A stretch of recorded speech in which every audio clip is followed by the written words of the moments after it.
Good morning and thank you for joining us for State of Texas. I'm Josh Hinkle. It's a story you might have missed amid the freezing weather that dominated headlines around Texas this week. Governor Greg Abbott unveiled a plan to cut local property taxes. The governor said that property taxes are up 195% in the past 20 years, forcing some Texans out of their homes. Well, enough is enough. Texans are fed up with property taxes being raised with impunity. They are tired of endless government spending while honest, hard-working people struggle just to keep up with paying their tax bills. The governor's plan would put a 2.5% annual cap on how much property tax revenue can grow. Any increase over that cap would require approval from 2/3 of local voters. Now, this isn't some new novel idea. In fact, it is a proven strategy for property tax relief. At least 15 states across the country have a cap like this on property tax revenue growth. States that solved their problems with skyrocketing property taxes. A similar policy in Texas would provide one uniform system to protect Texans from excessive increases in their property tax bills. Previous efforts to overhaul property taxes and limit spending by county governments have failed in the legislature. Governor Abbott's announcement came just days after he released new details about fundraising for his re-election campaign. His campaign finance report shows he has more than $43 million on hand. That's much more than any of his likely Democratic challengers. Andrew White reported having just over $100,000.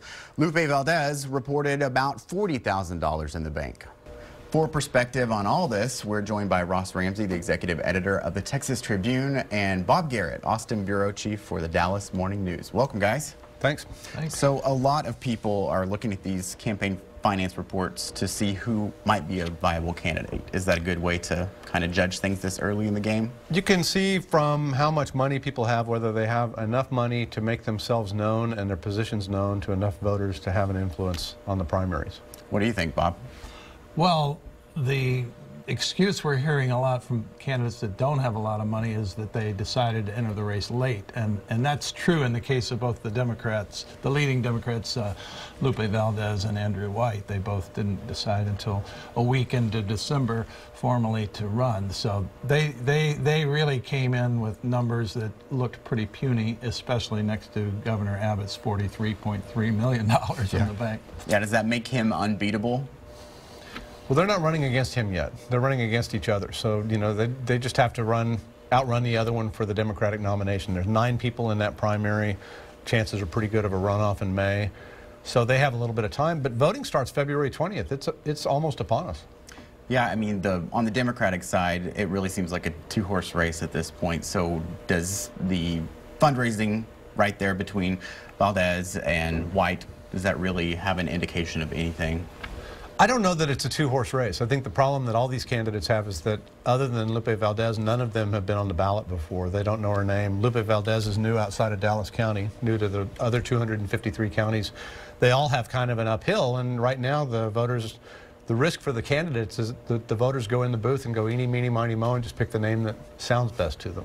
Well, if it's not a 2-horse race, who else are we really looking at in that field? Tom Wakely's been traveling around the state a lot. Jeffrey Payne of Dallas. Jeffrey Payne of Dallas has been traveling around. I mean, I think all the so-called top-tier Democrats, as few of those as there are in Texas, passed on this race. So these people, whoever can get out of this primary, it's a fairly low-cost engagement and has the chance of being struck by lightning in the year of some big wave election against Trump and the Republicans. So it's really kind of an entrepreneurial good bet if you're one of these people, White, Valdez, Wakely, Payne, I've forgotten the other names. And right. But again, it's a long shot. With that many names in there, I mean, are we talking about the likelihood of a runoff? I think so. You know, there's not a clear somebody who's going to jump out in front of the others. It's not like one famous name in 8. It's not like somebody in the 8 dwarfs. It's 9 dwarfs. So I think the chances of a runoff are really pretty good. When you have a runoff on one side like that, does that give the person Greg Abbott, for instance, an advantage because everyone else might still be running against their own party members? Yeah, it could work the other way. I mean, it's more attention. It's a lot of free media. I mean, look, Lupe Valdez had, what, $40,000 cash on hand, and Andrew White $100,000. I mean, the free media is so much more important than probably the paid media they're going to do. So it's not necessarily an advantage to Abbott, and he's going to be sort of out of the news except what he can do as a governor, because he has really no opposition. So with the governor, it seems like the property tax reform is one of the biggest points in his campaign so far. How does that differ from what he's really talked about before? You know, this is at the top of the polls. If you ask Republican voters, what are you concerned about? They do immigration, border security, and then below that, property taxes are too high. In fact, it resonates a lot with Democrats, too. Property taxes have gone up a lot. A lot of people are exercised about it. The legislature tried and failed to get property tax relief of some kind. They're not cutting taxes necessarily, but they're trying to curb growth in the future. And Abbott's jumped on that train. And what do you think? Well, and immigration now with Donald Trump in the White House is not as salient, I think, and really a Texas governor, despite Rick Perry and Greg Abbott's putting state troopers at the border and hiring, buying some planes and things, is really a federal enforcement issue. So this is actually a truly state issue, property taxes. And of course, the reason the Republicans couldn't get together was that the House under Joe Straus said the real issue is declining state funding of the total tab for the school program, the main grant program, and so the share of that paid by property taxpayers has been growing, both homeowners and businesses. So there is a lot to be done there, but it's a really nuanced area, subject to demagoguery and confusion. Right. What do his Democratic contenders have to say about property tax reform at this point, or are they even talking about it? They haven't really weighed in. I would be surprised if they said anything except we'd like property taxes to go down. Everybody wants property taxes to go down. Mm-hmm. You get into a bunch of normal traps here. Do you want an income tax? Nobody wants an income tax. Do you want a higher sales tax? Some conservatives have said, yeah, let's lean more on consumption taxes. But, you're talking about taxes in an election year, and probably what you're going to hear most of is we want to reform property taxes and not a lot of, and we'll have to raise that tax to do it. You say everyone, wants lower property taxes, but why haven't lawmakers really been able to hit this issue as hard as they would like to so far? Well, they've tried through the years. In 2006, one of the conventional wisdom lessons from that is, well, we as a state gave a bunch of money to the school districts to buy down property taxes, and then these other taxing entities, cities and counties and others, kind of saw the chance to raise theirs, because then the net property tax bill, wouldn't go up, certainly in that scenario. And so that's been a big bugbear of the state doesn't really control this, and the state can't really tell these local people what to do, but it's trying to set tighter and tighter parameters. Yeah, if you're going to lower property taxes, you either have to cut education spending, which nobody really seems to want to do, or you have to raise some other tax, which nobody really seems to want to do, and that's why this is problematic. And you asked what are the Democratic candidates for governor going to say about it. They're going to say the same thing, I think, that Joe Straus and Texas House Republicans said, which is, it's on you guys, you Republicans who've been managing the state in the state legislature. You haven't been funding education, and that's why people's property taxes are going up. They've got some campaigning to do in the next couple of weeks. Yes, they do. Thank you very much for being with us. Great to be here. Donald Trump says he shares the same vision on immigration reform as Barbara Jordan. Progressives say no way. While there are key differences, there are similarities too. The winter storm pushed ERCOT demand to new heights, but they're still looking to take on more electric customers. That costs money, so who's going to pay? We'll look closer at the possible effect on electric bills in Texas.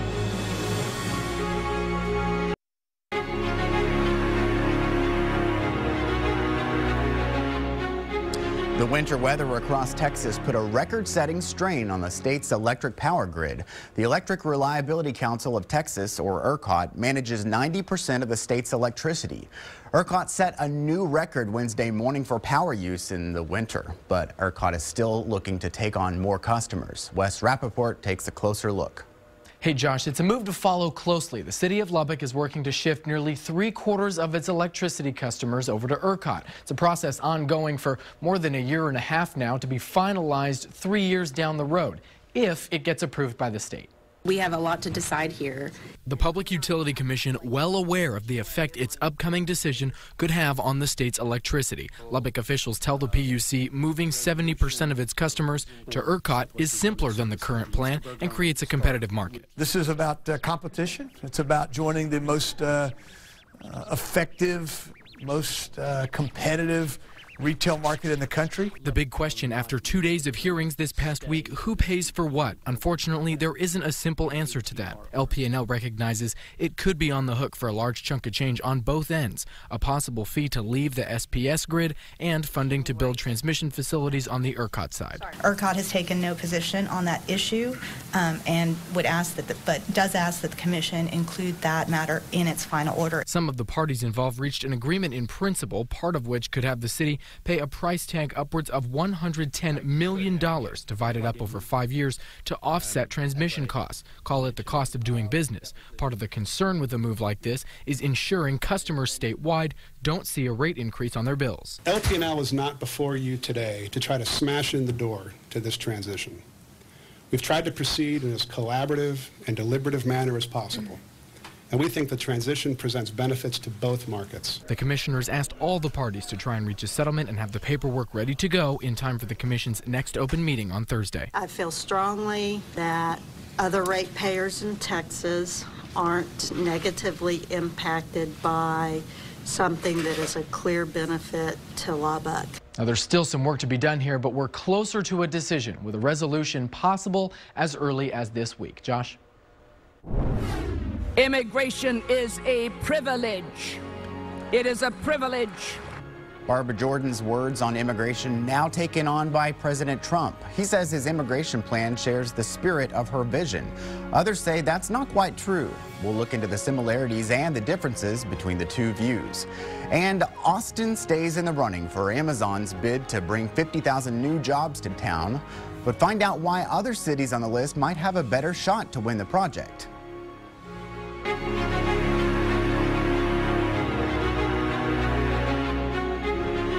Austin made the short list of finalists to be the home of Amazon's second headquarters, but city leaders don't seem to want to win as much as the competition. Amazon named 20 finalists from close to 240 bids from across America. Austin and Dallas are the only Texas cities still on the list. Many of the cities are offering Amazon big incentives to lure the project, which could bring more than 50,000 new jobs. Philadelphia is offering $1 billion in tax breaks, but don't expect that kind of deal from Austin. I still not have heard of any conversations about offering incentives. And I would conclude with, ultimately, there needs to be a very open and transparent community conversation about Amazon and all these related issues. Some people in Austin are wary about the fast growth Amazon could bring. Seattle has seen a surge of traffic and higher housing prices as the online shopping giant grew. Texans are still closely monitoring what happens with NAFTA and how negotiations will impact our economy. Conservative think tank Texas Public Policy Foundation hosted a panel Thursday doing a deep dive into the issue. Speakers said NAFTA needs changes to reduce barriers to trade. Texas Comptroller Glenn Hagar says trade policies just need to be simpler. Lessening the burden from the regulatory side is going to make a bigger difference than the tax policy. In part, I'm coming back to NAFTA. Why? Because again, if you're making it much more complex, just in the interest of trade, you've actually gone backwards. Negotiators will meet next week in Montreal to hash out the future of NAFTA. President Trump recently said he's in favor of just terminating NAFTA to get the best deal for the U.S. But lawmakers, along with agricultural and industrial groups, have warned the president that that would hurt many American workers. President Trump raised eyebrows this week when he claimed he shares the same ideas on immigration as Texas political icon Barbara Jordan. Jordan is a revered figure with statues honoring honoring her legacy on the UT campus and at Austin's airport. The Democrat became the first African-American woman to serve in the Texas Senate and the first woman to serve Texas in Congress. Jordan is remembered for her eloquence and her sense of justice and ethics. Some people see Barbara Jordan as the complete opposite of Donald Trump, so it took many folks by surprise when he compared his views to hers. On Wednesday, the president posted a message on the White House website saying Jordan backed common sense reforms and said his America First approach to immigration is in the spirit of Jordan's vision. Jordan led a bipartisan commission on immigration reform in the 1990s. She spoke about the commission's work in 1995, just a few months before her death. We have concluded that a properly regulated legal immigration system is in the national interest. We support the basic framework of current policy, but I said properly regulated, and I mean that. Immigration is not a right guaranteed by the U.S. Constitution to everyone anywhere in the world who thinks they want to come to the United States. Immigration is a privilege. It is a privilege granted by the people of the United States to those we choose to admit. But this is not a mere favor that we grant to people because we're generous. We're a generous nation, yes, but administration is in our national interest. We admit that. It is in our national interest to unite families and create economic growth and protect those who flee persecution. The Jordan Commission called for ending immigration for low-skilled workers, enhanced border security, and preventing businesses from hiring people in the country illegally. President Trump says that's what he wants to do, too. But does his vision really match up with Barbara Jordan's? For perspective, we turn to Ruth Wasom, a professor of policy practice at the LBJ School of Public Affairs. At the time, 20 years ago, you had a strong push in the country to increase legal immigration, as well as those, much like today, there were people who would decrease legal immigration. So Barbara Jordan was driving that lane down the middle, trying to bring people together. If you look at the Jordan Commission recommendations, they also include modifications to the employment-based system and a robust refugee program. The modifications to employment-based would have been increasing the authorities of the Department of Labor to go after other kinds of violations, as well as it was the Jordan Commission that originated what we now call E-Verify. They saw one of the ways to deal with workers, foreign workers coming in and displacing U.S. workers, which has always been an issue, or at least a political issue. They saw the way of doing that is to create a system that's easy to use by employers. And we have that system today that any employer in this country can use if they choose. In terms of putting it in the national interest, you've got to remember that when Barbara Jordan talks about something in the national interest, think about that a second. What would Barbara Jordan think the national interest was? And is Barbara Jordan someone who's likely to be on the same page as President Trump when it comes to national interest? To me, that's a big question. I don't think that they would use the term national interest in the same way, because they're coming at the question from two very different perspectives. After Jordan's death, plans for comprehensive immigration reform fell apart during the second term of President Bill Clinton. Efforts for reform during the George W. Bush administration fell by the wayside in the wake of 9/11. The governor gave state education leaders 1 week to come up with a plan to fix serious problems with special education in Texas. They made the deadline, find out what they're doing to get started on a fix. And a plan takes shape to transform mental health care in Texas. Starting with work here in Austin, we'll hear from a state senator who's helping lead the way.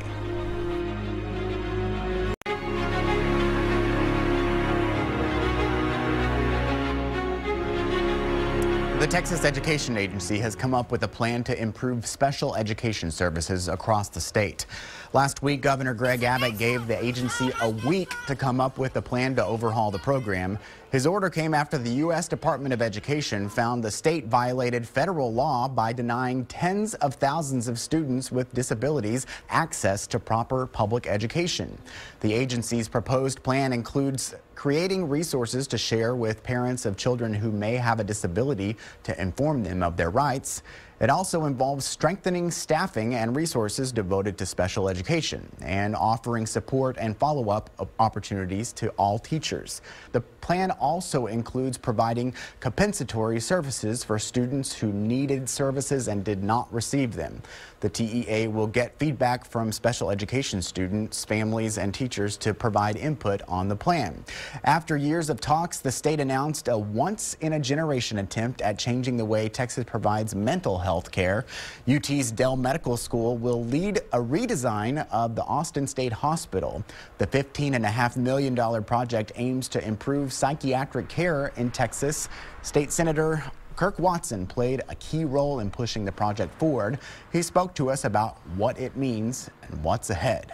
My vision is for the Austin State Hospital is that we take the catalytic event that ASH is really one of the top 2 or 3 worst hospitals, mental hospitals in the state right now, but we have the opportunity to rehabilitate it. But we also have a catalytic event in that we have a medical school at the University of Texas at Austin that we didn't have 5 years ago. That medical school has a psychiatry department. It is chaired by a rock star. So what we've done is we're putting these 2 opportunities together. And the vision is to build out the entire continuum of brain health care on this site so that we're able to provide all levels of care, including the kind of care that might keep people from being in crisis and even needing to be in a hospital. That's our time for this week's State of Texas. Stay tuned for Chuck Todd and Meet the Press coming up at 9. I'm Josh Hinkle. Have a great day.